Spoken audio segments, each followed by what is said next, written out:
Hello friends, welcome to Weathercast.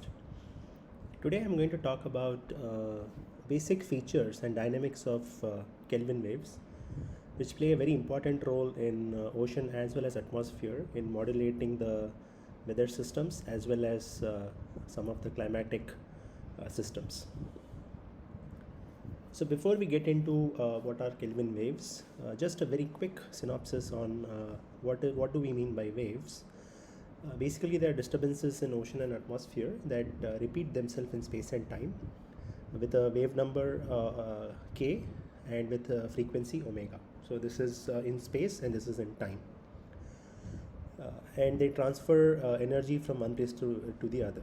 That is their major role. And while they transfer energy, that means they transfer heat energy as well as momentum. So that means moisture advection as well as velocity advection. All these things are governed by waves. The way they affect the weather is they are the connecting link between the clouds and the intertropical features or the extratropical features like ITCZ, the El Nino or IOD, and Madden-Julian oscillation. So these are the intra-seasonal features, and they help in formation of clouds through the distribution of energy by the waves. So earlier in my previous video, I talked about Rossby waves and how they play a very important role in transferring energy from equator to mid latitudes or from equator to subtropics. So today we are going to look at Kelvin waves. Alright, so these are the different types of waves. Very important. Some of the important types of waves are Kelvin, Rossby, and internal gravity waves. I had already talked about Rossby wave. Today I'm going to give you some basic features of Kelvin wave. So basically, Kelvin waves are affected by Earth's rotation, and you have two different types, which are equatorial Kelvin wave and coastal Kelvin wave. So basically these are the waves. Equatorial Kelvin wave will be moving very close to the equator, whereas a coastal Kelvin wave will be moving close to a coastline, which could be, let us say, the Mumbai to Kerala coastline, or Tamil Nadu to West Bengal coastline. So any coastline, if you see, there could be a Kelvin wave formation, and there is also a Kelvin wave formation very close to the equator. Alright, so what are Kelvin waves? What is the basic premise? So the basic premise is that if you take a let's say a topography, which could be a coastline or an equator, and if this x is the along flow direction, y is the transverse, and z is the vertical, if this is my coordinate system, then the peculiar property of this Kelvin wave is that in the wall normal direction or in the y direction, the velocity is zero everywhere. Okay, so the wave doesn't propagate in this direction. Okay, so basically the velocity is zero. So whatever velocity you have is only in the x direction. Okay, so the wave actually flows only in the along wall direction. So the wall normal direction, the velocity is zero. So if you actually put this into some mathematical equations, and if you solve those mathematical equations, mainly the momentum equation, analytically by putting v equal to 0, then you actually get a very interesting result where the wave height or the wave amplitude eta has a very interesting relation, which is exponential and cos. Okay, so eta naught is some reference amplitude. Okay, f is the Coriolis parameter, c naught is the wave speed, which is nothing but omega by k, and I already explained what is omega. Omega is the frequency and k is the wave number. So when you divide the two, you get the phase speed. Okay, so now if you actually, so from this particular equation, if you look at the wave amplitude, the dynamics of the wave amplitude, it's very interesting. So the wave could either be on the positive axis, so this is, let's say, the positive quadrant, and this is the negative quadrant. Okay, so if it is in the positive y-axis, so of course it could be, so this is positive and this is negative. Okay, if you know your coordinate system, if I say that this is positive, so if I take the wave to be present on the y greater than 0 side, so which is this side, so if y is greater than 0, if I put y greater than 0, and as y tends to infinity, so if I am taking a very long range in y, so I start from 0 and I go all the way up to tending towards a very large value of y. Okay, so let's say equator to mid latitude. All right, so if I assume y tending to infinity, then eta has to become 0. Okay, otherwise, see, so I cannot have eta becoming infinity, because that means infinite wave amplitude. Nobody has heard about an infinite wave amplitude. It's a mathematically impossible solution. So if eta has to be equal to 0, then that means that this y has to be positive, and this entire f by c naught also has to be positive, because exponential of minus infinity is 0. So y is positive, that means f by c naught should also be positive. F is always positive, we know that in the northern hemisphere. Okay, f is positive. Now c naught is omega by k, and if it has to be greater than 0, that means the k, which is the wave number, which is the vector, should also be greater than 0. So if k is greater than 0, that means that the wave has to travel in the positive x direction. Alright, so the wave has to travel in the positive x direction. Okay, now take the second case. If y is less than 0, so if the wave is present on this side, okay, and you apply the same thing, now y is tending to minus infinity, okay, because it is the negative side. So as y tends to minus infinity, again eta has to be equal to 0, because again I cannot have infinite wave amplitude. So if eta has to be 0, then that means that this f by c naught has to be negative.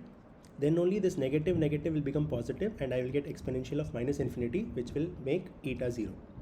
So f by c naught has to be negative. That means c naught has to be less than 0, which means omega by k has to be less than 0, which means since omega is always positive, k has to be less than 0. That means the wave travels in the negative x direction, which means when the wave is on this positive side, the wave will travel like this. When the wave is on the negative side, the wave will travel like this, okay, in the opposite direction. So that automatically means that no matter what, a Kelvin wave will always travel in the direction such that the coastline or the boundary is to the right of it. Because if the wave is traveling like this, then the boundary is to the right of it, and if the wave is traveling like this, the boundary is also to the right of it. So that is the most peculiar property of a Kelvin wave. It will always travel in such a way that in the northern hemisphere, it will travel in such a way that the wall or the boundary or the coastline or the equator is always to the right of it. Okay, that is what is very important in the northern hemisphere. The wave amplitude decreases exponentially away from the wall. So as you move away from the wall, which is in the y direction, the wave, since velocity is also 0, the wave amplitude will decay. So it will be very high near the wall, and as it moves away, it will decay exponentially. And the interesting thing is the wave is trapped along the wall by rotation. So the effect of rotation is such that it doesn't allow the particle motion and wave propagation. It doesn't affect it. It only traps the wave near the coastline. That is the beauty of the Kelvin wave, that it is a coastally trapped wave. So the effect of that will be felt for a very large amount of time. Okay. So because it is trapped near that, so the only way it can decay is through dispersion. Right, so that, and it can move very large distances along the coastline, with the coastline being to the right of it. And it is a non-dispersive wave. That means the energy and phase move at the same speed and the direction. So that is a very interesting thing, in the sense that if you had looked at my previous video, which I'm still this one slide which will explain what is dispersive and non-dispersive, the wave moves and energy also moves at the same speed. Okay, there are dispersive waves where the phase and group velocity are different. That means the wave has moved, but the energy present in the wave is coming later or is moving in the opposite direction. Okay, so all these three are dispersive waves. This is a non-dispersive wave, and this is also a dispersive wave, because the phase is moving but the group velocity is 0, and whereas here the group is moving but the phase velocity is 0. So anything except this are all dispersive waves, and dispersive waves are very tricky because they don't have the direct correlation between phase velocity and group velocity. So energy and wave will move at different speeds. Okay, whereas a non-dispersive wave, both are same. So it is very easy for us to figure out how the wave is moving and how the energy is moving, how the energy transfer is happening. So that's why Kelvin waves are very easy to spot in satellite images, because you only need to see the wave, whether it is to the right of it, whether it is moving with the wall or coastline or equator to the right of it, and energy will also move at the same speed. So if the wave, let's say the wave is moving at time t, so at time t itself that energy will be transferred. Okay, not with any lag. Okay, So if you look at Kelvin wave, the interesting thing is that it will always move to the east. Okay, it's a eastward moving wave, given all these basic features and basic dynamics that we discussed. The one simple thing that we need to understand with the Kelvin wave is it will always move towards the east. It will only move from west to east. It's a eastward propagating wave. Okay. So this is what it is. I have tried to summarize it. In northern hemisphere, it will always move with the boundary to the right. Okay. Whereas in the southern hemisphere, it will move with the boundary to the left. Okay. So immaterial of that, it will always have an eastward propagation. Doesn't matter whether it is in the northern hemisphere or the southern hemisphere. Right. So if you look at coastline, then in the coastline, if let us say if it is in the, let's say you are looking at the Mumbai to Kerala, Maharashtra to Kerala coastline, then the wave will move from Kerala to Maharashtra, because the coastline should be on the right of it.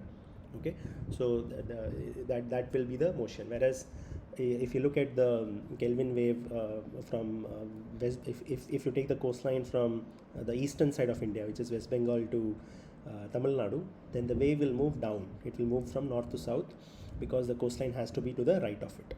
Okay, so use these things that I talked about to understand how a Kelvin wave will move near the equator as well as near the coastline.